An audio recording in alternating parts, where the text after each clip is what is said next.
Baba, why do people pack and walk in lines on sandy track? They wear white cloths and go so far to follow a desert star. It's called Hajj, my child, so pure, a pillar of faith, strong and sure. It's not just steps, it's hearts that grow in faith that deepens as they go. They circle round the Kaaba tall, answering Allah's state call. With every step they leave behind the dust of doubt, the stress of mind. Hajj is a journey deep and wide to feel Allah right by your side. It brings Muslims from every place, one ummah standing face to face. So it's like we all become one, yes, united under one sun.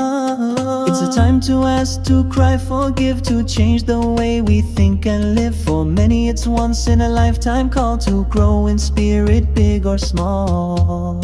If you are grown and strong and free and debts are gone financially, then Hajj is not a choice or game, it's duty, love and Allah's name.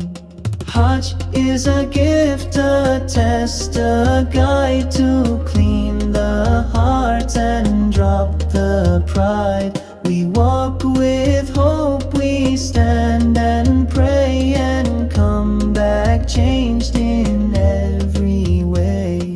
And when we go, my son, you'll see how close your soul can be to He. Hajj is a gift,